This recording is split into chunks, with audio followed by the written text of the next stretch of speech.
morning. All right. So anyway, I was looking to get again at this chapter, before class starts. I always just kind of look over and make sure that I have all my thoughts and process.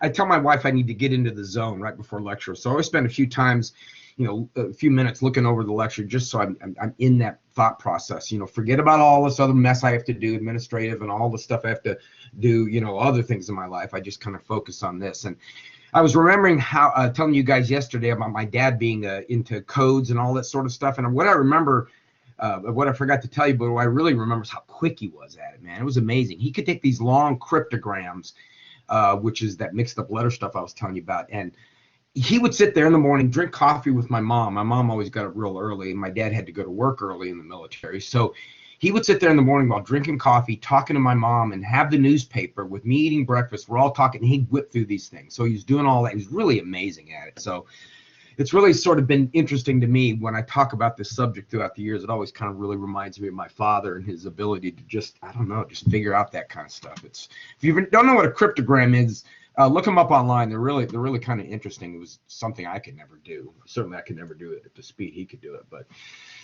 the whole idea of this chapter, though, and the reason why I bring up that story again is it's about code, okay? The entire chapter 17 can be summed up in this page right here. All we are doing for the rest of the chapter is adding the players, right? So this is the overall process. So when you are studying this idea of gene expression, how we turn genetic information into proteins, right? When you're doing that, keep this in your head as, let me adjust the camera. Keep this in your head as the big picture, right? This is what we're doing. So all we've done, what we started on doing and what we'll continue doing is kind of filling in the players that are involved in each of these processes. I mean, who is involved in transcription? How does that work? And then who's involved in translation and how does that work, okay? Sometimes I know with these concepts, it's a little easy to get lost in the details. It's always good to be able to step back for a second. Okay, wait a minute. What are we talking about? What's the big picture here, right? So again, it's all about code, but I do not definitely want you to memorize. I don't want you to memorize the codes. That's a waste of brain power. Maybe geneticists have this memorized simply because they use it so much. But I certainly don't have it memorized. I mean, there's a few I remember simply throughout the years, AUG and the stop codons. But for goodness sakes, on the exam, I will give you this or an abbreviated version of this, enough that you need to answer the question. So please don't do that. Remember one thing that you do need to retain about this. Yeah, because I mean, it's wasted brain material. You know what I mean? It's memorizing just to memorize. It doesn't. I can teach a parrot to memorize something, right? Doesn't mean you know anything. I got to forget I can't really touch my nose while I'm in class. Anyway, all right, wobbly bases. The last base in a lot of these codes is irrelevant. What I mean by that is as long as you get the first two letters in many of these codes, you're going to get the right amino acid. And as long as you get the right amino acid, everything's fine with the primer and the left. Good morning, Tim. You can now see I'm on camera now. Anyway, the reason why Mother Nature does this, and this is a reoccurring theme that we've talked about here, and we also talk about in Bio 2, is Mother Nature realizes, or this whole evolution of life realizes that things are not perfect, that they don't work perfectly every time, okay?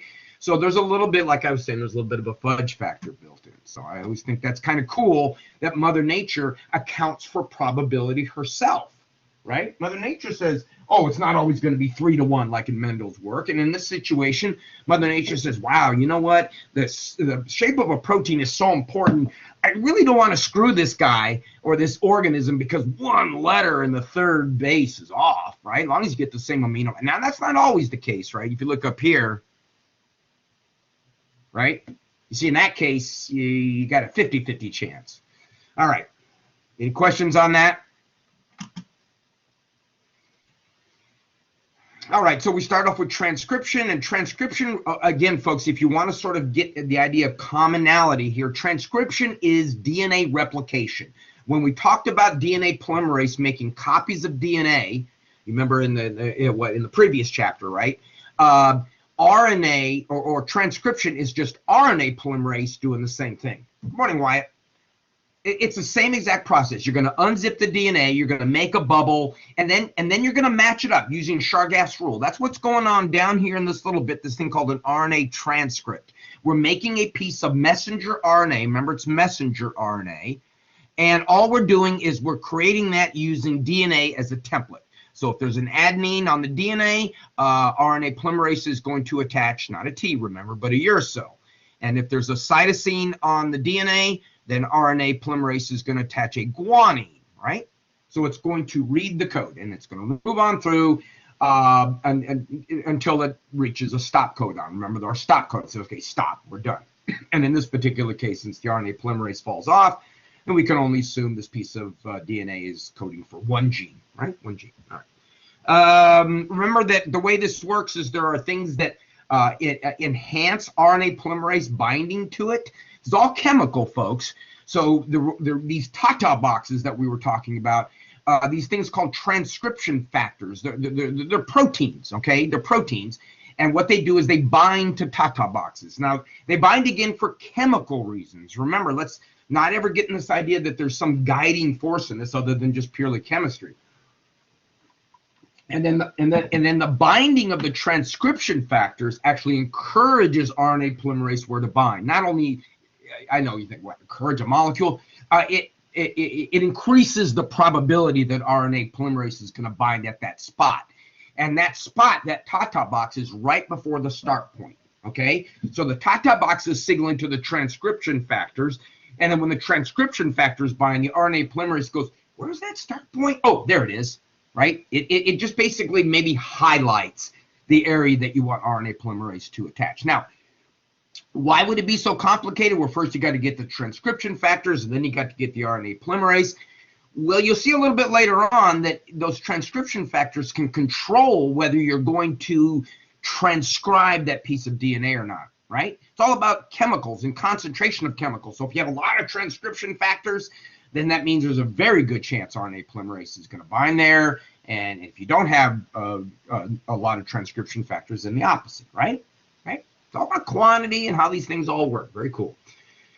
All right, up close and personal, RNA polymerase is working, like I said, Chargaff's rule. The red is the RNA, the nucleotides, and they're matching them up. Now, remember, only one side of the DNA is going to be red. That is the template strand. And keep in mind that the template strand is the one that would be the leading strand if we're talking about DNA replication. Here's another thing where you got to be careful you don't confuse DNA replication and transcription. They kind of work the same way. The enzymes have kind of the same names, right? DNA polymerase, RNA polymerase, two very different purposes. DNA polymerase makes copies of DNA, RNA polymerase makes RNA, okay? But again, RNA polymerase works like DNA polymerase in the sense that it can only read in this direction, from the 3' to the 5'. So if we're looking at a piece of DNA and it's not labeled which piece is the template strand is going to be the strand that runs in that direction. Notice once again, DNA is anti-parallel, right? So just remember, 3 comes before 5. That's how I always remembered it. Very simple, right? Which strand is the template strand? 3 before 5. You're going to you count in the 3 to 5 direction, don't you? You don't count in the 5 to 3. It's not 1, 2, 5, 4, 3. It's 1, 2, 3, 4, 5. See how sometimes remembering things is I just go back to very basics. You know, I'm like, oh gosh, which one's the template strand? 3 reads to 5. RNA polymerase reads in the same direction, right? Okay, and I showed you pictures under microscopes. Oh, I love this stuff, microscopes. And then I said, okay, if we're talking about prokaryotic cells, bacteria and archaea, none of this applies. And the reason why none of this applies is prokaryotic cells do not contain those parts that aren't red. Now, let's see if we can do a little memory exercise from yesterday. There were introns and exons. Which ones are the gene parts and which ones are the filler? The exons are the gene part. How do you remember that, Tim? How do you remember exons? It doesn't have to be the way I remember. Do you have a way to do that, or do you just remember? Yes. Okay. All right. That's good. That's what it means. What does introns mean? What do introns mean? My goodness, not an English class. Yeah, they're the fillers or the rillers, as you wrote there. They're the fillers. They're the interval, yeah. The best way to remember them, though, is by their proper names that Tim has got, the introns and the exons.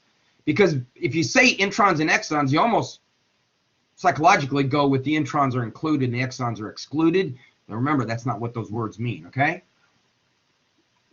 Now, in eukaryotic cells, we got to cut out the introns. The introns are kept in the DNA because for that selfish gene reason, to be honest, because they're just kept there, right? But we don't need them because they don't code for anything, so we're going to get rid of them. So in this picture, the exons are going to be the red parts, and then the introns are going to be the light red parts, okay? And we're going to do a couple of other things that actually collectively, and again, don't worry about the details, but facilitate the movement of the messenger RNA to the cytoplasm. Remember, transcription is going to have to happen in the nucleus, because that's where the DNA is. But protein synthesis happens in the ribosome, which is out in the cytoplasm. Right? So you got to get out of the nucleus. So this 5' cap, this UTR region, the poly A tail, all of this part outside of that, all of this stuff here and all of this stuff here is going to do these three things. Protecting the messenger RNA from hydrolytic enzymes works like the telomeres. Remember, hydrolytic enzymes might start trying to chew away at the messenger RNA before it gets to a ribosome, but you got to chew for a while before you get into the good part. And it also helps, right? These things are molecules, so the only way that they can bind together is not by an email or chatting or anything like that. They bind together because they stick together.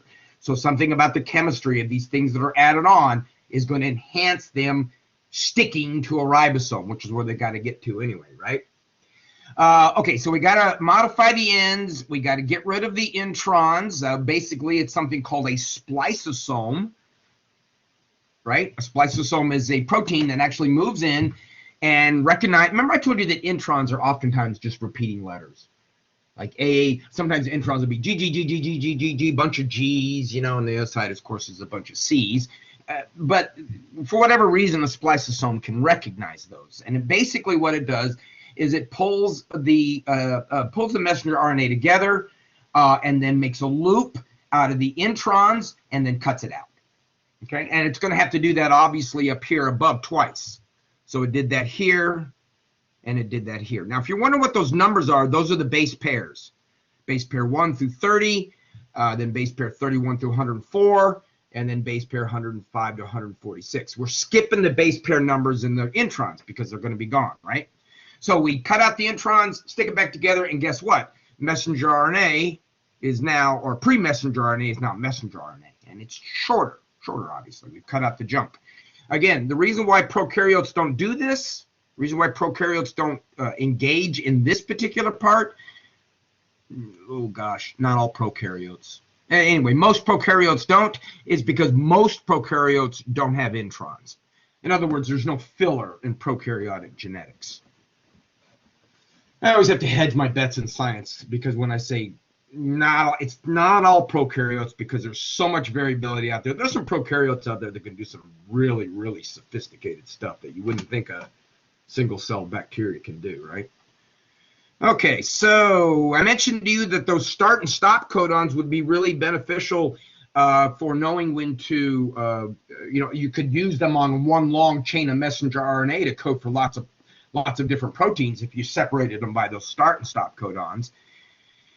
And so oftentimes what happens too is within the gene itself, the exons could code for separate proteins, and then those separate proteins following the color path here, the purple and the green and the yellow, those separate proteins could then bind together to make a protein, right? Remember the quaternary level? So what we would do is we would call these areas of these proteins domains. So each exon would create a protein domain. Okay, there'll be 3 in this case. And then together, all of those domains would bind.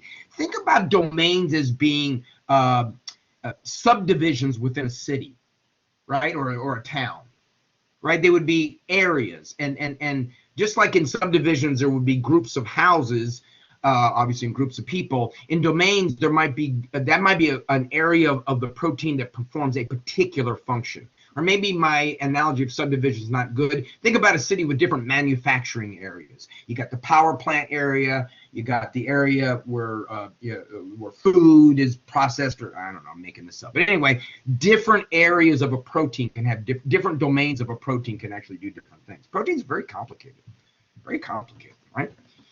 Okay, that's the last slide. Now, we're still in the same transcription and translation process, but we're done with transcription. So now we're going to look at translation a little bit more closely. So what we're going to be looking at now is how do we take those codons and how does the ribosome turn those into a polypeptide, turn into a protein. So this picture is a nice composite picture showing what's going on. You got to recognize the brown thing is the ribosome. Okay. The messenger RNA is obviously what it was transcribed, and then these little green things that you see floating around, that's the final type of RNA. Remember back in chapter 5, we talked about RNA and DNA, and I said there were 3 types of RNA. Now I've already introduced you to this one. Back then I briefly mentioned, I'm supposed to say rRNA. I briefly mentioned rRNA. rRNA tells the cell how to make a ribosome. It's called ribosomal RNA. This is the last one, and Tim typed it in there. Yeah, Tim, transfer RNA. This green thing that looks like a can that's been bent with a wick at the top. That's transfer. It doesn't exactly look like that, but you know, for sake of simplicity, that's transfer RNA that we're looking at. Now here, the purpose of transfer RNA. The purpose of transfer RNA, if you look in the picture, you can kind of figure out what's going on. Transfer RNA transfers or brings the correct amino acid to the ribosome to be assembled. You see, that's what's going on here. The ribosome's got these 3 channels with it, and these transfer RNA molecules fit in sequence. Now what we're doing is we're moving, well, anyway, the messenger RNA is moving to the left. The ribosome doesn't move. The ribosome stays in place. So the messenger RNA is moving to the left, or does the ribosome move? Anyway, we're coding. This is the next amino acid we want to add. So you see, this particular transfer RNA molecule has got the amino acid. That little wick thing is called an amino acid attachment site. And that's where glycine, in this case, GLY, glycine is attached. So then glycine is the next amino acid that needs to be in that polypeptide link. You can see that there's already an amino acid sitting there waiting, and it's holding on to the polypeptide as it's been constructed so far. So we got what? 1, 2, 3, 4, 5, 6, 7 amino acids. We're catching the movie in the middle, right? So we're adding the 8th. And then the transfer RNA molecule that brought in this amino acid, tryptophan, right? That one is leaving, and it's empty, notice. And it's going to go out into the cytoplasm, and it's going to attach itself to another tryptophan amino acid. Now, I'll talk to you in just a second about how transfer RNA molecules know which one is the right amino acid, because remember all about the order of the amino acids, folks. That has not changed from way back in chapter 5 when we talked about the construction of a protein. It's all about getting the right amino acids in the right order. Now, let me hint a little bit to that. If you look on the slide, let me get rid of my scribbles. You notice that there's the codons that you know, right? Codons are those 3 bases in the messenger RNA, each one coding for a particular amino acid. And of course, once again, how does the transfer RNA with the right amino acid know to bind to the right part of the messenger RNA? Yeah, look what's on the transfer RNA. Look at that. So what do you think that is? What do you mean by an anticodon?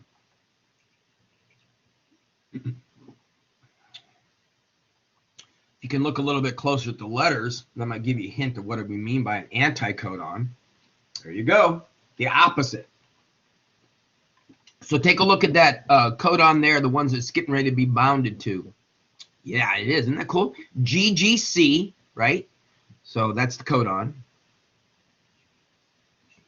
C. Now the anticodon that's on the transfer RNA molecule, Chargaff's rule, ding, ding, ding, ding, ding, C, C, G. That's how it limits which transfer RNA molecule binds, right? Each transfer RNA molecule, depending upon the amino acid that it has on its attachment site, each one's going to have a particular anticodon. So now, while there may be many transfer RNA molecules trying to bind, the only one that's going to click into shape is going to be the one whose codon matches the anticodon. Now, think about it for just a second. The anticodon, as long as you replace the uracils with the thymines, is really the DNA. Okay, hold on. Let me show you what I'm talking about. Let's go backwards. Give me an anticodon. Let's go with CCG, because that's the one we're pen. CCG. So that's the anticodon. Let's label this AN, anticodon. The codon is GGC. All right, now the codon is on the messenger RNA. The messenger RNA got that sequence of letters from the DNA. So what's the sequence of letters in the DNA now? What would be the sequence of letters that would give you that particular codon of messenger RNA? Throughout the years, my penmanship has never gotten any better. Still awful. Chargaff's rule, right? Chargaff's rule, right? This is the messenger RNA. So it read off the template strand of the DNA. What did it read? What three letters in the DNA would have given you that codon?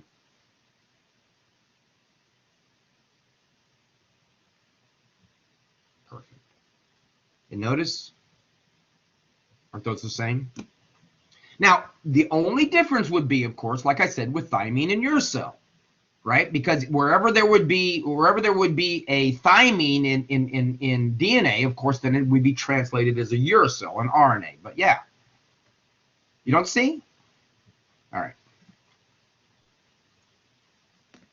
Let's take this codon. A. Is that why? A, G, U. All right, we're going to say that's the anticodon. You guys do this exercise for me. Go get your glasses then. As my wife always says, I can't see anything. I'm like, well, try your glasses. I don't need them. Well, obviously you do. All right, folks, if you can write on the screen, that's fine. But I'd like someone to go ahead and tell me what the codon, you can either type it in the text thing too. What's the codon going to be to that anticodon?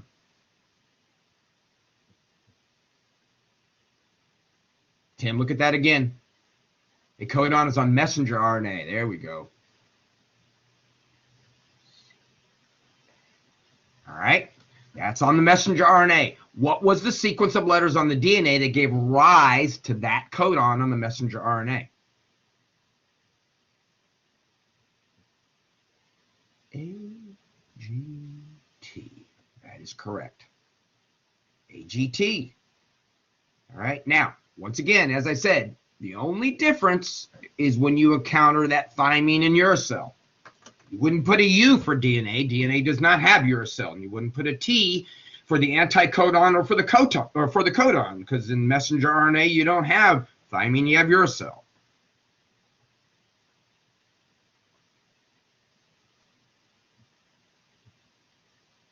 What was the thing on top? The very top one is what the code is on the anticodon of the transfer RNA. So that's what these three little letters down here would be.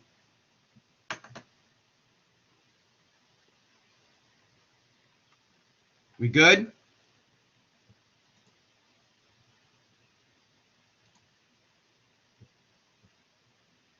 All right.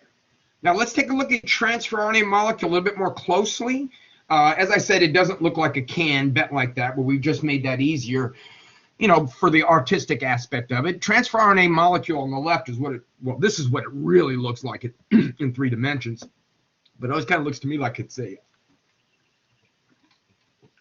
excuse me.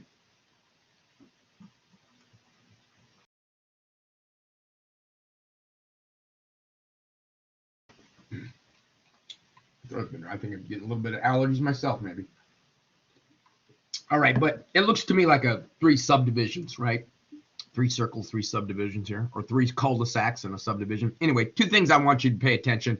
Obviously, you can see that these are all made up of the nucleotides, the guanines and the adenines that you would find in RNA.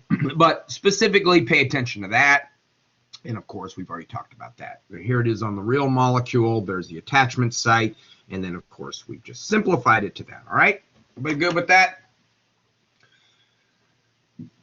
Okay, there you go. Anticodon on the amino acid there is AAG. What's going to be the codon that's going to attach to? In other words, this piece of transfer RNA molecule right here will not attach to a codon unless the codon is what?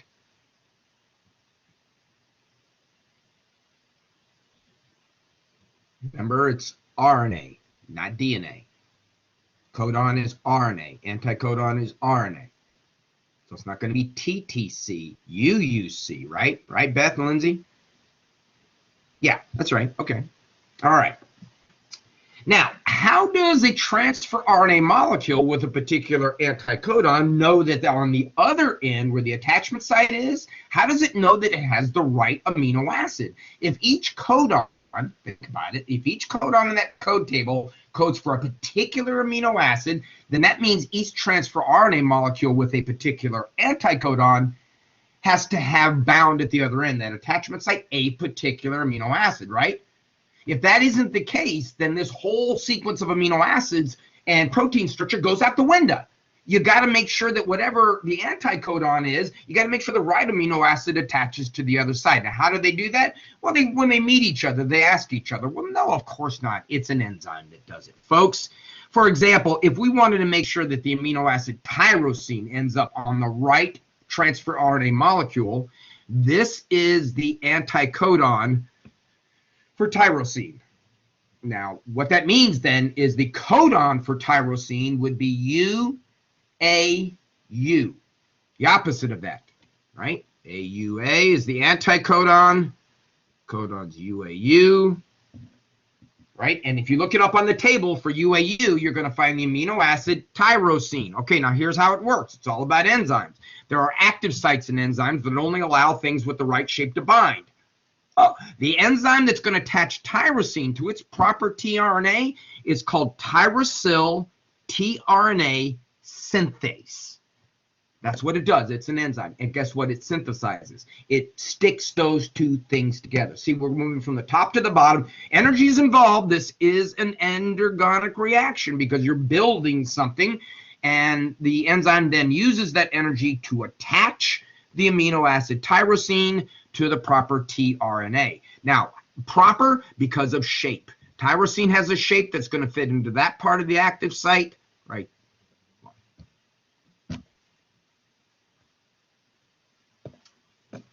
Right there. And then obviously the transfer RNA molecule and its particular anticodon is going to fit into a particular shape right there. And then they're going to attach one to the other, okay? Now, the enzyme in this case is called tyrosyl because it's going to be the one that's responsible for attaching tyrosine to the right transfer RNA molecule. In general, we call this enzyme amino acyl tRNA or amino acyl tRNA synthase. So the amino, you would take that out and put in the particular amino acid. Okay? Does that make sense? So that's how we make sure that the right transfer RNA molecule is transferred to the amino acid, or transferred, excuse me, to the ribosome with the right amino acid to assemble it. All right. If there are no questions, I'm going to drill down a little bit further into how this is occurring in the ribosome. Let's put all of this together. Let's put the messenger RNA together, put the ribosome together, put the tRNA together, and see what happens. In the ribosomes, those three little spots, those three little areas that we were, are called an E site, a P site, and an A site. The E site is easy, the exit site. The exit site is where the transfer RNA molecule from the previous amino acid, after it's delivered it, exits. And it goes out, finds the right amino acid with the right enzyme, and attaches another one to it. The P site is called the peptidyl tRNA binding site. Binding site. That's the site where those two amino acids right there are going to get stuck together. Where the last amino acid in the growing polypeptide chain is going to be attached to the next amino acid. And you got to remember the reason why we're calling this a peptidyl tRNA binding site. That's where that peptide bond is going to be formed, right? That's where dehydration synthesis is going to happen. We're linking together monomers of amino acids. We talked about what you need to link together monomers, dehydration synthesis. Then in the energy chapter, we talked about the fact that you're going to need energy to do that. So all of this process here is going to involve energy sticking that, didn't give an idea, next amino acid to that growing polypeptide chain. And up above is a computer model of kind of what it really looks. What I think is neat about this is it's got a little exit tunnel. So as this protein is growing, it kind of exits out this little tunnel. I think that's neat. Ribosomes are made of two parts too, large subunits and small subunits. Okay? All right, let's put this into action. Let's take a piece of messenger RNA from the beginning with its start codon, and let's put all this into action. One thing I got to tell you about Mother Nature, again, is the fact that she's very efficient, all right? In other words, ribosomes aren't ribosomes until they're needed. The small and the large subunit that I just mentioned, those things stay disconnected. So the factory's unusable until it's time to actually start cranking out a protein. Again, Mother Nature says don't have things sitting around doing nothing. So prior to assembling of a protein, the large and the small subunit are disconnected. See, there's the small subunit. Now here's how it happens. A piece of messenger RNA leaves the nucleus of the cell, goes out into the cytoplasm, and attaches itself to a ribosome. Okay, there's actually a messenger RNA binding site. That messenger RNA that was created from the code in the DNA lays out in the ribosome, and then remember I said there was a start codon. A start codon AUG was the start codon, and the amino acid was always methionine. That transfer RNA molecule that brings in that methionine, which attaches to a start codon, is called an initiator transfer RNA, right? It initiates the process. It says, all right, folks, here's where we go. RNA is bounded to the ribosome. I've attached the first transfer RNA molecule to a start codon, and they attach because they're complementary. AUG, UAC, blah, blah, blah, for the reasons we just talked. This is energy. Remember, GTP is a relative of ATP. But this is, again, a reaction which things are being put together. Don't forget that. When things are put together, you have to have energy. It's an endergonic reaction. And now we're ready, right? Put the large subunit on top, and we're ready to start rolling. Now, a protein is more than one amino acid. Cooper is snoring in the background, so if you hear that. Anyway, a protein is more than one amino acid. So this is just the beginning. So we call this the initiation phase. Once we've got that protein assembled, once we've got that initiator transfer RNA, man, we're off and rolling. We're off and rolling into what we call the elongation stage. So start at the top and move around in a circle, moving this way. All right, so here we are again, where we're caught in the middle of a movie. We've already added 4 polypeptides. Right, here comes the next amino acid, the next transfer RNA molecule. Obviously, for simplicity's sake, they're not putting the codons and the anticodons, but there's not going to bind without it. There it is again. This is a endergonic reaction. Then we move on to step number 2. Boom, that transfer RNA molecule just clicked into place. Now we're at number 2, okay? Then what's in the P site, let me erase this stuff. What's in the P site, the binding is going to occur. That's that little red arrow. Guess what kind of bond is formed? A peptide bond, right? Peptide bonds occur between amino acids. And that what we got down in the step on the bottom is a polypeptide that's 1 amino acid longer. It's now 5 amino acids, okay? Now, what happens from that point is, I was right, the ribosome is the one that moves. The ribosome is then going to move to the right. Come on, pen. There we go. It's going to move to the right. The messenger RNA stays in place. So the ribosome is going to move to the right. Now, when the ribosome moves to the right, that means this empty transfer RNA molecule is going to end up there. Okay? And this transfer RNA molecule that just bonded into place in the A site is going to be moved into the P site. So what we're going to end up with is a picture that looks like that. Again, energy is involved. All of this is all about energy. No, not in this case, Tim. Notice if the ribosome is moving to the right, we're actually reading it from the 5 to the 3 prime. That 5 to 3 prime or that 3 to 5 prime rule is only applicable when you're transcribing or replicating. The ribosome is going to read it from a start to a stop codon. Now, the start and the stop codons are going to be arranged in the 5 to the 3 prime end. But as far as that rule of 3 to 5, that's only during transcription and replication, not during translation. Got that? Does that make sense?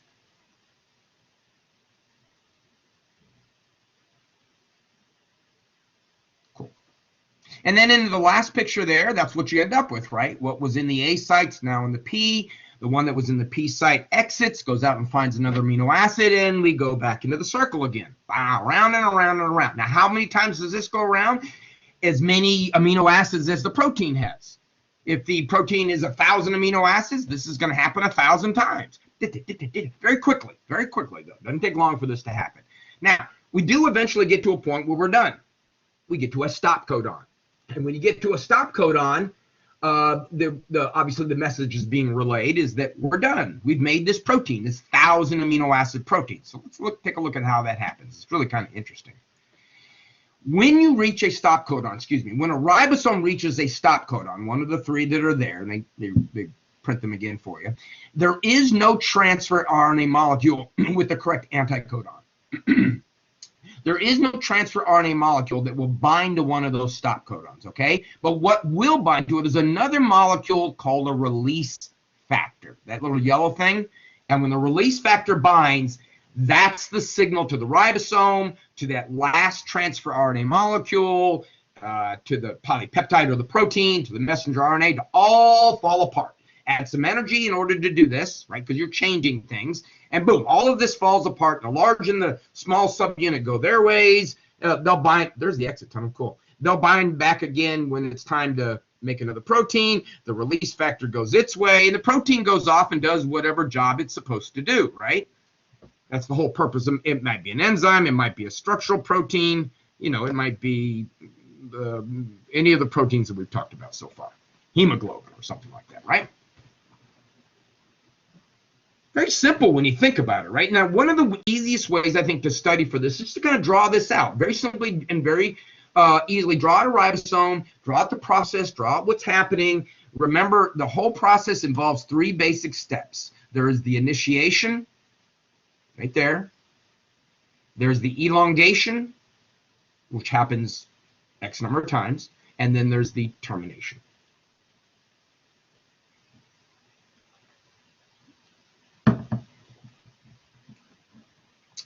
Now, prokaryotic cells, since they don't have a nucleus, remember how we have been all semester long talking about form and function? Let's go back for just a second and look at prokaryotic cells. Let's look at how efficient they can be. Since prokaryotic cells don't have a nucleus, that means basically that you can immediately read the DNA, right, transcribe it, and immediately translate it. You don't have to transcribe it, and then it leaves the nucleus, then it finds a ribosome and all that sort of stuff. You can do something like this. See, this is the DNA, the little stripe up above. That's the DNA, the little tiny line. RNA polymerase is attached right to it. And as the RNA polymerase is reading out pieces of messenger RNA, ribosomes, in the red down below might be a little easier, ribosomes are attaching to it and translating at the same time. And that happens all along. So, you know, if you're making a protein, you're probably making more than one. You may make several hundred, right? So all along that piece of DNA, we're doing transcription. That's how the red line is forming. And translation, that's how the proteins are forming at the same time. Now, you can't do that in eukaryotic cells because we have a nucleus, right? Eukaryotic cells, the process is not going to be able to, that process is not going to, it's separated more, right? This is just a composite picture of everything I've talked about. There's transcription, there's the processing of messenger RNA, there's its leaving the nucleus, and there's translation going on. So we wouldn't be able to make these polyribosome structures. Let me go back. Polyribosome, many ribosomes on a string of messenger RNA. We wouldn't be able to do that at the same time we do transcription. So prokaryotes can do transcription and translation simultaneously. We have to do transcription, modify it, leave the nucleus, find a ribosome, etc., before we can do translation. Okay, now let's pull in this idea of mutations that we've been talking about through some of our earlier chapters. And I pick up the sickle cell anemia one again, because this is probably one of the best examples of how a small mutation can have some dramatic effects. In science, when we talk about the wild type, I think I told you that's what we call the normal. In other words, that would be an individual who does not have sickle cell anemia. You can see that's a nice round red blood cell. So we're looking at a particular area of the DNA. So we're okay, here's a good example. Here's some DNA. Which strand, in which direction, you can look up there, which strand is going to be the template strand? Which strand is going to be transcribed? The top one, yes. And how do you know that?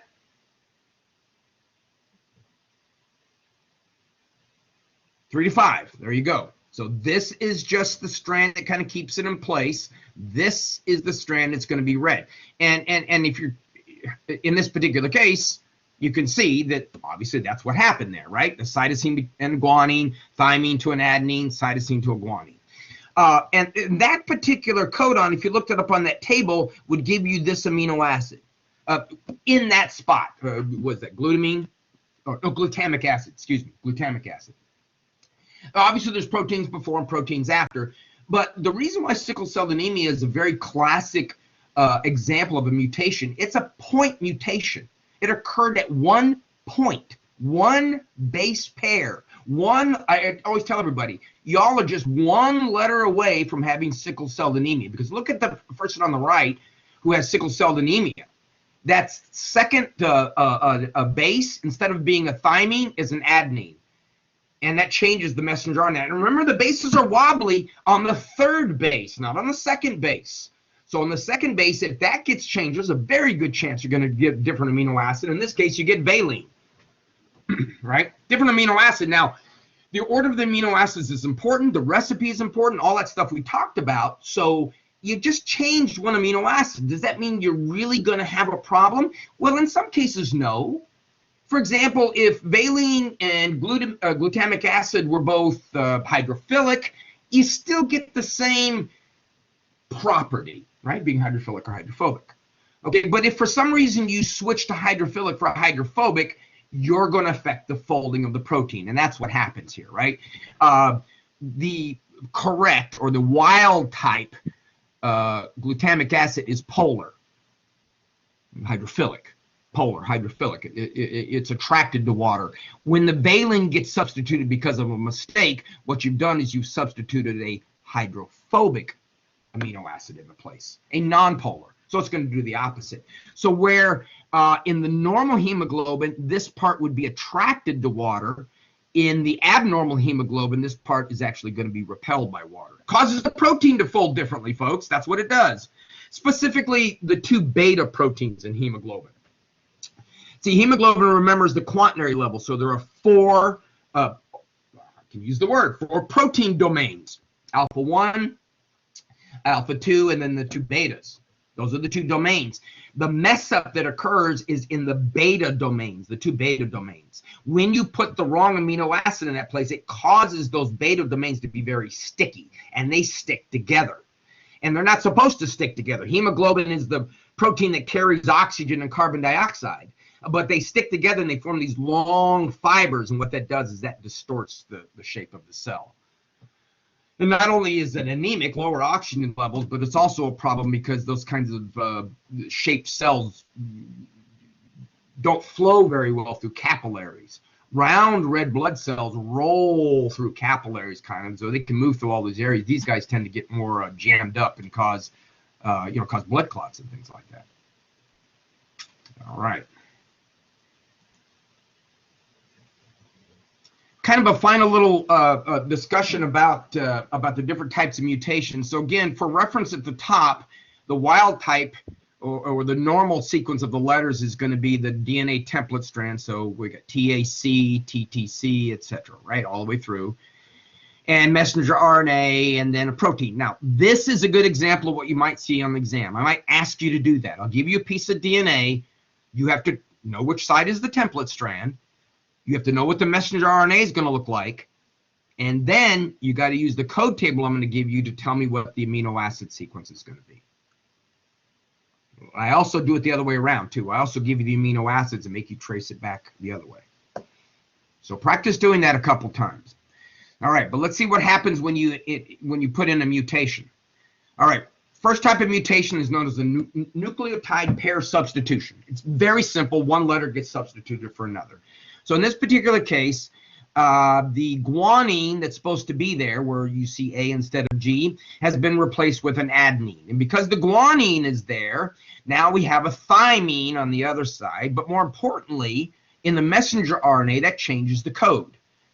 See, the messenger RNA codon used to be GGC. I'm looking, put your glasses on, Dad. I'm looking right there. But notice it's now GGU. All right, now if you looked at the code table, if you looked up on the code table, you would notice that GGC and GGU both code for glycine, the same amino acid. So what kind of a mutation is this? It's a silent mutation.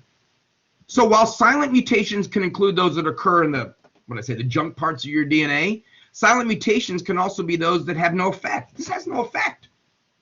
That's what I always tell you guys in class. We all have mutations, but if this is that wobbly base part, this is that wobbly base part, right? It's that third base that got changed. Now look at the next one down. What if it's the first base or the second base that gets changed? That's where it becomes a problem. For example, in this particular case, we call this a missense mutation because what happens is you put the wrong amino acid. Instead of glycine, it's serine. So sickle cell anemia would be a missense mutation because you got the wrong amino acid. It can get really bad if a mutation occurs to that second codon, especially one of those bases that would actually turn that second codon from a normal codon to a stop codon. So you get a start and a stop. And that's only one amino acid. So in other words, that's a nonsense mutation. You don't make the protein at all. This could explain why people perhaps have difficulty digesting certain types of foods. Maybe their body has a mutation that does not create that enzyme, right?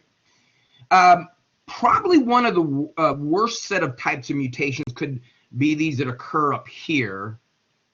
These two, they're called frame shift mutations. A frame shift mutation is basically caused by either an insertion or a deletion of a letter. But you'll notice what it does. In a frame shift mutation, what you basically do is you shift the frame. See, the ribosome reads the codons 3 at a time.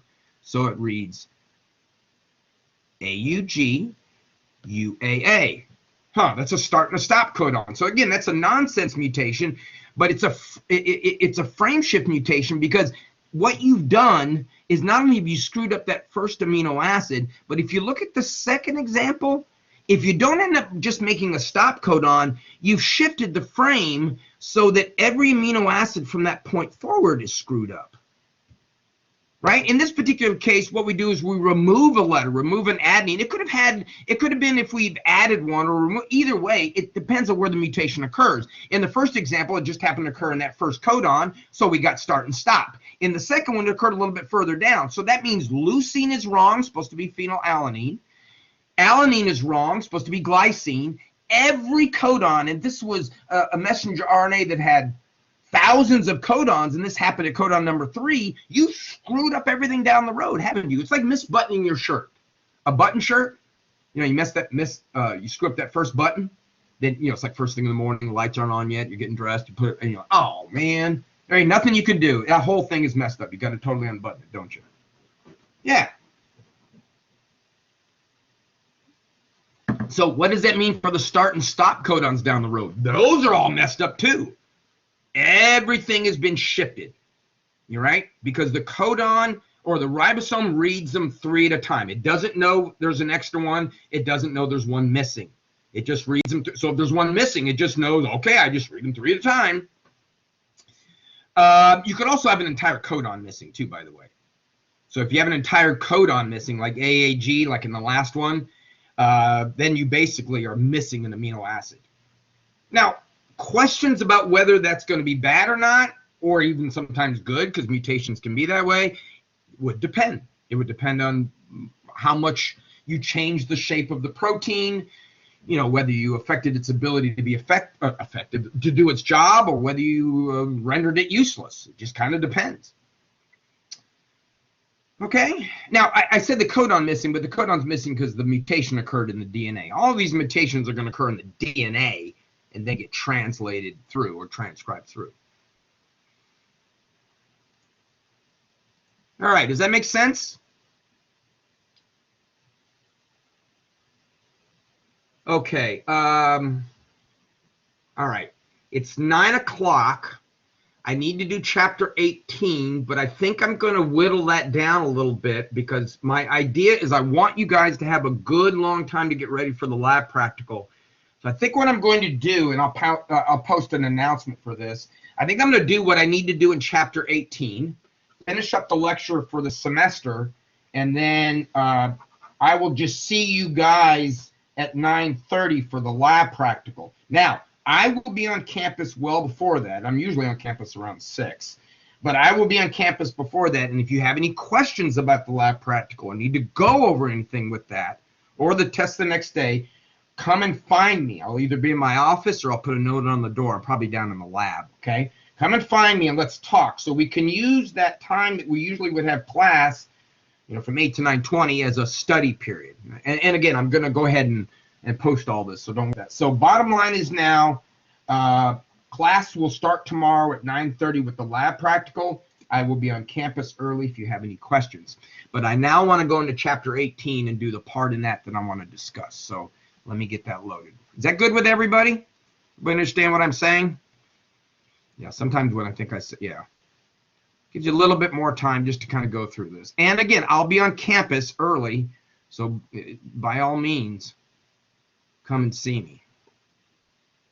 All right, chapter 18 just kind of basically reiterates a point that we've gone through this entire semester, right? The idea that things have to be regulated. This whole idea of transcribing and translating genes that we talked about can't go 100 miles an hour. It has to be regulated some way. Sometimes we need more genes, sometimes we need or more proteins, sometimes we need less. We have to be able to adjust. It's the Goldilocks thing, right? It's homeostasis, huh? From the day one, there it is, homeostasis. It's all about balance. And you remember that I said one of the best ways to regulate things was through this idea of feedback inhibition. Remember that? And feedback inhibition can actually work on 2 levels. You can either regulate the enzyme, okay, or you can regulate the expression of the gene. So either you can regulate the gene that gives rise to the enzyme, or you can regulate the enzyme yourself. Either way, right? This is the one we discussed. That was the feedback inhibition we discussed, where the enzyme gets inhibited. But you can also regulate the gene too. Now, we haven't talked about that, and this is what this chapter is going to be. These are genes: TRPE, TRPD, TRPC. The reason why the TRP is because what we're doing is these are the genes that make the enzymes that help you synthesize tryptophan, the amino acid tryptophan. We create tryptophan from a precursor. The TRP refers to the tryptophan part. The letters refer to different genes. Why aren't they in order? Because they weren't discovered in order. Okay, many times they're discovered in different orders. So A, B, this is actually backwards, A, B, C, D, E. So A was discovered first, then B, then C. All right. Do I want to do this one? No. I want to do this one. This is the one I want to do. All right. Let's take a look at how this happens. Now, this is in prokaryotes. Okay, this is in prokaryotes. It's going to be relatively simpler than eukaryotes, but nonetheless, this is how we're going to regulate in prokaryotes. Let me set the stage for you first. E. coli, that bacteria that we've talked about a couple times this semester, E. coli prefers to use glucose as a form of energy. E. coli, this guy. But of course, we talked about the koala bear early in the semester, and we said it's not a good idea to be a specialist. You should eat more than one thing in case all the eucalyptus trees go extinct, which the koalas hadn't figured out. So while glucose is its preferred sugar of choice, E. coli will also switch over and digest lactose if it doesn't have any glucose. But there's got to be a way to turn the genes that digest lactose on and off. You see these genes down below, LAC-Z, LAC-Y, LAC-A, all right? Those are the genes that are going to code for these enzymes, ASC, they all end in ASC, that's going to digest lactose. So collectively, we would say these are lactase enzymes. Enzymes that are involved in the digestion of lactose, okay? But think about it again. If there's plenty of glucose, then there's no reason for E. coli to make lactase enzymes. There's none at all. It would be like here in Florida buying a snowmobile in Central Florida. That's great, but you're never going to use it.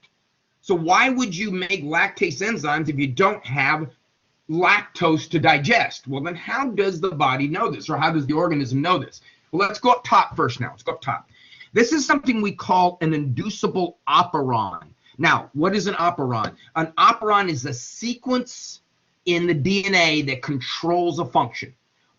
Up above, the regulatory gene, the promoter sequence. I'm trying to draw. I'm getting nothing. You see up top in the red? Yeah.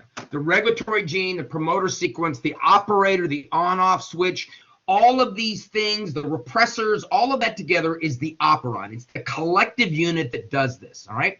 What we mean by an inducible operon is that it's usually off. In other words, you have to induce it to turn it on.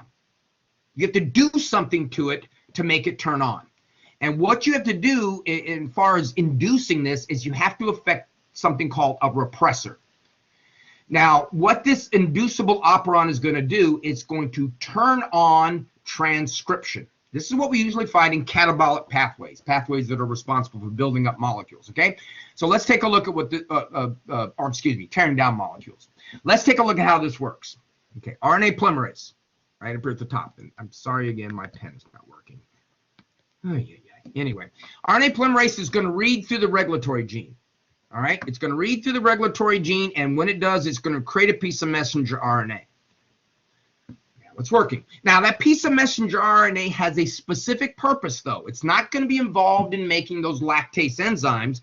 What it's going to do is it's going to make a special protein called a repressor, which has a particular shape. It's probably not shaped like one of the little wooden castle pieces we used to have as kids, right? But it has a particular shape, right? We've gone through that enough. Now, the particular shape is important because if you notice in this active repressor, these two little lumps at the top fit very nicely into these cutouts in the operator, in the switch up here. See how that works? It's all about fitting. Now, this is called a repressor. What the repressor does when it binds to the on-off switch, it stops physically stops the RNA polymerase from reading through. RNA polymerase gets to the repressor and it's a barrier. Stops it dead. Now, you think, well, why doesn't the RNA polymerase just jump over? It can't. It can't. It's got to read through that on-off switch, that operator sequence, before it can actually start doing the whole process. So in this spot up at the top, we're not going to make lactase enzymes at all. This is what you would find happening when there's plenty of glucose around. Okay, look right here. Lactose absent. Yes. That's the basis of it, Tim. Yeah. Feedback inhibition, that's right. So the lactose is absent, the repressor is active, the operon is off. The operon is off. We're not making any enzymes. So again, this would be a glucose environment. See? That would be glucose. All right, now, glucose diminishes, lactose is around. E. coli says, man, I better switch. Ain't no more glucose, I'm starting digesting lactose. How does it do it? Well, it's really kind of clever. The presence, and this is right back to what Tim said, feedback inhibition, the presence of a material is what causes something to be regulated. All right, take a look at the little green ball down below. That's called allolactose. Allolactose, for a blast from the past this semester, is an isotope of lactose. Excuse me, not isotope. Maybe I need to refresh my notes. Isomer. What is an isomer? See if you remember. It's only been 6 weeks. You know what iso means, hopefully, yeah? Isomer. Yes, different version of lactose. I'm glad you said lactose too, because it's the same chemical formula, but it's arranged differently. Remember, there were three of them, right? There was structural isomers, geometric isomers, and then enantiomers, the ones that were mirror images of one another. All right, so in a bunch of lactose, all right, there's going to be some that are isomers of lactose. There's going to be allolactose. Well, allolactose, if it's around, is an inducer. So what it does is it induces the operon to turn on. Now, how does it do that? Well, follow what's going on. Messenger RNA polymerase reads through the LAC-L regulatory gene. It then moves into the promoter sequence, and it comes up against the operator part, the yellow part. When it read through the LAC-L, it made a piece of messenger RNA. That made a protein. Now, that was the active repressor we saw before, but since there's allolactose, because lactose is present, that allolactose inactivates that repressor. What it basically does is changes its shape. Whole doggone semester has been about shape, isn't it? It's enzymes and substrates get together. It's all about shape in this case. Now, that inactive repressor quite clearly won't fit into those little cutouts in the operator. Nothing there means the RNA polymerase reads right on through, reads those three genes. Check it out. Isn't that cool? Start and stop codons. Start, stop, start, stop, start. And those three genes get translated into those three enzymes. This is what you would see when lactose is being used. Now, if you want to go back to the beginning, how does it go back to glucose? In other words, now glucose has come around and there's no lactose. Well, if there's no lactose, there's no of that. There's no inducer. There's no allolactose. There's nothing to inactivate the repressor. So we're back to the beginning, right? That's what we got right here. Nothing's attached to the repressor. That is incredibly clever to me, right? Incredibly clever. So again, these are catabolic pathways typically because those enzymes are going to be used to digest materials, all right? All right, now that's in a prokaryote. I do want to discuss a eukaryote. So let me go up a couple slides. There's a bunch of examples in your book. I'll just limit our discussion, if we have one on the exam, to what we call, this is the lac operon. It's the operon that controls the digestion of lactose in E. coli.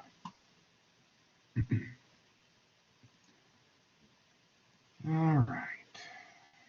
How about in eukaryotic genes? Well, in eukaryotic genes, there are basically 4 levels of control. Now, the picture on the left-hand side that you're seeing, folks, is just the whole transcription translation process that we talked about. But what we've done, broken it down into places where control, yes, exactly. Yeah, that's basically how it works. You have more inhibitor, you get a better chance of inhibition. You got less. Yeah, it's all about numbers again. But in eukaryotes, our control occurs at 4 levels. You can either control the rate of transcription, the rate of processing, post-transcriptional control, right? RNA process, cutting out the introns. You can control how fast that happens. You can control how fast the translation part occurs. In other words, the messenger RNA attaches to a ribosome and make a protein. And then you can finally control how fast the protein goes through its folding and gets ready to do its job too. So the allo whatever is the lactose operon because it inhibits the enzymes breaking it down. Hold on a second. I'm trying to read through that to see if I can leave it on there. So the allolactose is the the operon is the sequence of genes. This is the operon. The allolactose is the inducer. Okay, cool. Yeah, that's what it does. It's the inducer. It's the thing that, its presence or absence is what causes the change. Yeah, okay, cool. All right. So 4 levels. Now let's take a look at what each of those levels involves. It's really kind of neat. Now in transcriptional control, what we're going to do is allow you to transcribe the DNA. DNA, once again, unless it's being read, is wrapped up around these histones. You see these purple things with the little tails on there, right? Histones are proteins, and the reason why they're wrapped around, again, it's packing material. It gives some protection to the DNA. But what I didn't tell you at the time, and I can tell you now, it also is useful for allowing bits of DNA to be hidden so you can't read them, or to be exposed so you can. Here's how it works. It's all about chemistry again. Look down below. If those tails are unacetylated, an acetyl group that you see on the right is a group of atoms, okay? Just think of it as little green balls there. If those acetyl groups are not attached to the tails, then the DNA is all wrapped up with those histone proteins into these nucleosomes. So up above, this thing is called a nucleosome. And the blue is the DNA wrapped around it. When those tails become acetylated, all right, when those histone tails become acetylated, that causes, excuse me, those nucleosomes to pull apart from one another. So what it does, it allows RNA polymerase to get in here and read the DNA. Now, how is it going to be decided which tails get acetylated or not? Well, it's going to be decided on what protein you're trying to make.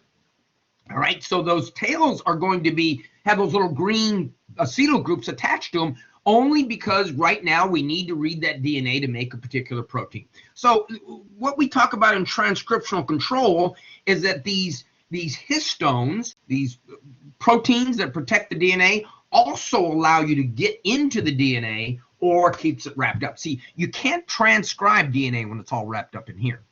It's got to be exposed in order to get the DNA or RNA polymerase to get in there.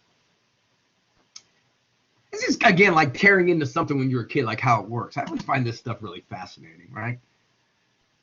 All right. Transcriptional control can also involve something that has to do with enzymes that modify the chromatin and affect the binding. That's what we were talking about earlier. Control elements, non-coding parts of the DNA, they affect the binding of different transcription factors and enhancers. That's what I want to focus on now.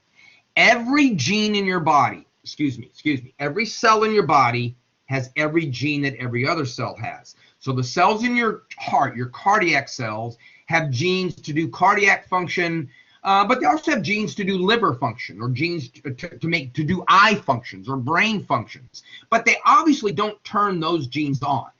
So cardiac cells would turn on the heart genes or leave the heart genes on and turn off the other genes. Let's see how that works. How in the heck do molecules know how to do that? All right. So we got an example here where we're a part of the DNA. We're going to code for two different genes. One is the albumin gene and one is the crystalline gene. Now, the albumin gene is expressed in the liver and the crystalline gene is expressed in the eye lens. But remember what I just said. Both of those genes, the albumin and the crystalline, are found in either one. So albumin genes are found in the DNA of eye lens cells. Yeah, and crystalline genes are found in liver cells. How do we know to turn on the liver cell and not the lens cell gene when we're in the liver or we're in the lens? Let's take a look. If we're in the liver cell has specific activators, liver cell activators. And what those liver cell activators do is they bind to these colored regions before the promoter, these little things called control elements. And when they bind to those control elements, they cause the DNA to fold back on itself and attach these transcription factors. Now remember, transcription factors tell RNA polymerase where to bind. Notice though, in the liver cell, the crystalline gene doesn't do that. Why? Does not have the right activators. It doesn't have lens cell activators. See the next picture? These are lens cell activators. These are molecules that are only found in lens cells, just like the ones that are in liver cells are only found in liver cells. And so the activators in lens cells that are lens cell activators bind to the particular control elements for a lens cell, cause the DNA to fold up, cause the transcription factors to bind, cause the RNA polymerase to bind. Sometimes we think things are very complicated, but they're not. right? It's all about having these right molecules that allow chemical reactions to occur. If you're in the liver cell, having the right activators means that they're going to bind to the right control elements, cause the right folding to occur to get that particular gene product read. Now, notice what's interesting in the liver cell, the gray one, the gray activator. If you look up, if you look up above at the two genes there, both the crystalline gene and the albumin gene have the same gray control element. So control elements might be replicated. In other words, you might find a control element in both genes, but you need more than one. See, in the liver cell, you need the control element that's gray, you need the yellow, you need the orange one. Whereas when you're in the liver or in the lens, you need the gray one, but then you need a brown and a pink one. What do you mean, what's home base? Lens cells are in your lens, but of your eye. I know they are everywhere, but what do you mean home base? I heard lens cells, so I was thinking eye, but then I thought that might be too simple, so if I was missing something. But no, you're literally talking about an eye, lens, and your liver cells. Did I answer? I mean, yeah. I'm not sure what you mean by home base, Beth. Can you hear me? Can you hear me?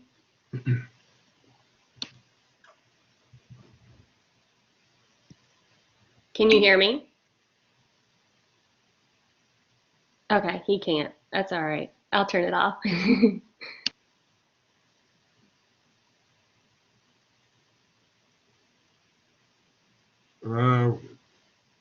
Hello? Is there something going on? What's that? I can, he cannot. I'm lost. Oh, I couldn't hear her? Oh, because I have my head thing muted. Sorry. Oh man, I forgot I did that earlier. Now talk to me. I'm sorry. Okay. Thank you, Tim, for helping us. There we go. I was making sure that the lens was in the eye. I mean, that made sense to me, but we hadn't quite said that. So I just wanted to make sure that wasn't somewhere else in the body that I wasn't understanding. Yeah, no. Yeah, no, we're just taking this as an example. Yeah, the lens cell or the lens, the cell would be in the lens of your eye. Yes, correct. Gotcha. That's why when we get older, we can't see as well. We have to in dim light because our lens actually keeps adding layers to it as we grow older. In other words, this crystalline gene continues to work as we grow older, and eventually the lens gets so thick it's hard for the light to get through. It also tends to cause it to cloud up as well. So another lovely thing about that's the worst thing of all the things about getting older, that's the worst thing to me. I don't know how many times I've been like crammed up underneath my truck trying to fix something, you know, underneath the dashboard, looking at fuses, and I get up there and I have to look at the fuse. I'm like, I don't have my glasses and I can't see anything. That's so frustrating. If you're young, enjoy your eyesight, folks. Even if you wear glasses, enjoy your eyesight. Because when you get old and you need those readers, you see me, I walk around school with them all the time. I can't see anything. I'm blind. All right, let's where are we at? Translational control. Let's take a look at translational control. Messenger RNA has a shelf life, okay? In other words, it only lasts for a bit of time. In prokaryotes, that might be minutes, longer in eukaryotes, but nonetheless, there is a shelf life. So if you don't read that messenger RNA fast enough, it begins to degrade. It falls apart. Now, is that bad? Well, no, because remember, that's just the message. Those messenger RNA molecules that fall apart, all those bases in there, they can be recycled right back in the nucleus to make new messenger RNA. So if all the ribosomes are tied up, you know, doing the translation process, you get these messenger RNA molecules waiting to bind. They've only got a while, you know, longer in us than prokaryotes before they start to fall apart. Now, the last one that's post-translational control down here, at the very bottom, that means that the protein, this active protein, it may degrade if it's not being used, okay? Or if for some reason the protein shape is wrong. After all of this, if the protein shape is wrong, then there are control elements in the cell that will actually go through and degrade the protein. And how fast or slow that happens, or maybe we should say how few mistakes are made or how many mistakes, lots of mistakes are made, and that kind of stuff. You're going to get lots of proteins that are going to get degraded. So that's all works together to kind of control this. Now, I do have one more slide. It's important because this is something it's the genetics of cancer, but I want to show you a particular gene, but I got to stop here for a second. Oncogenes. Oncogenes are genes that can become cancerous. We call them proto-oncogenes because they're not cancerous yet, but they can. We all have proto-oncogenes, all of us. It depends or not whether they get turned on. And on this slide, gives some ideas of how that works. But let me discuss one type. It's a cancer that involves something called the RAS gene. It's something to do with rats, if I remember correctly.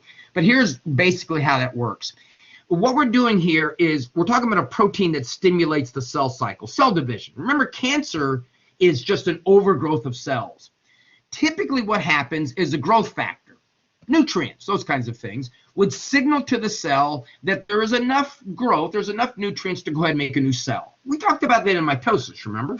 So why would you divide? That's the G1 checkpoint. Why would you divide and make another cell if there's not enough food for the ones you got? All right, so we got our RAS protein, and there's some energy involved, and that passes it through a series of other proteins. But in the end result, a protein is made that actually stimulates the cell cycle. See, these proteins at the beginning actually are going to produce an activator, a transcription factor that stimulates transcription. It stimulates transcription and translation and this production of a protein. Everything's cool. However, if a mutation occurs to this G protein, right? If a mutation occurs to the G protein of the RAS gene, then that protein will signal transcription activators and factors to be produced even when, look, there's no growth factor, right? So this gets mutated, ultraviolet light, a variety of other things that can cause cancer. Now we have a problem. We have an overexpression of the protein. There's nothing to turn this off. It doesn't matter whether the switch says on or off. The thing is always on. It's like walking in a room and the light switch is messed up. No matter which way you flip it, the light still stays on. Light still stays on. You keep making more and more of these proteins. That stimulates more and more cells, right? Cell cycle, overgrowth of cells, right? And that is cancer. All right, let me stop the recording there. Okay, let me remind everybody again. Most of you folks will listen to this later. Tomorrow we will not have class, no lecture. We are done. That is it for the semester right there. We will meet at 9:30 for the lab practical, and I will be on campus if you have any questions. All right, let me stop the recording, Raymond, and I'll get to your. Wait, let me. Once the cell's ready, is the entire thing stuck where it was made? Huh. Typically, where it's made. Red blood cells, okay, red blood cells are made in bone marrow, and then those circulate throughout the body. So that's kind of an example. Oh, I don't know. Like the red blood cells made in, yeah. Can skin cells, I don't, yeah, I'm going to say no, Tim. All right, I don't think it's something like that. I think there are cells that move from where they're created, but I think typically, like if you're cut, would they just pimple up, pile up until not pile. What you don't want them to pile. What you would do, there's your cut, right? They would fill in from the sides. There's a name for it that piles. It's some kind of scar. What is that? When you see people bubble. Oh yeah. Someone was just talking to me about that. What was that? It had a name. Start with an H. It had like hema, something blood in there. Yeah, it does start with an H, and it's also genetic. Because when my daughter just had surgery, they asked her, like, "Is your family prone to blah blah blah?" And she said no. Yeah. And for some reason, African Americans or just Africans are prone to that bubbling. Huh. Interesting. And like if you got a scrape, if we looked at a scrape 3-dimensional, it's basically kind of like that, right? If you scrape your knee, same sort of thing. You're going to fill in, but you're not going to pile. It piles in tumors. So that's what would cause, like down below, an overgrowth of protein. You get a bunch of cells dividing. Now, those cells in themselves aren't what causes the disease, really. What mostly it is the cells, as they grow into a tumor, begin to rob nutrients from surrounding tissue. So if you got a tumor in your liver, all these cancerous tumor cells are robbing the nutrients and the oxygen, and the good liver cells, the good liver tissue begins to die out, becomes necrotic. A mole. Yeah, I don't know. What is a mole? It's a I'm gonna try to reason this, but you know what? On the top of my head, what is a mole? What is a mole? Don't give me the critter either. What is a mole? I think it's like a pimple, or not a pimple, but like a freckle. See, what are they? Some of them are cancerous and some of them are not. They can become cancerous. Yeah, yeah.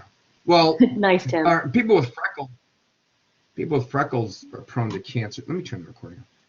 People with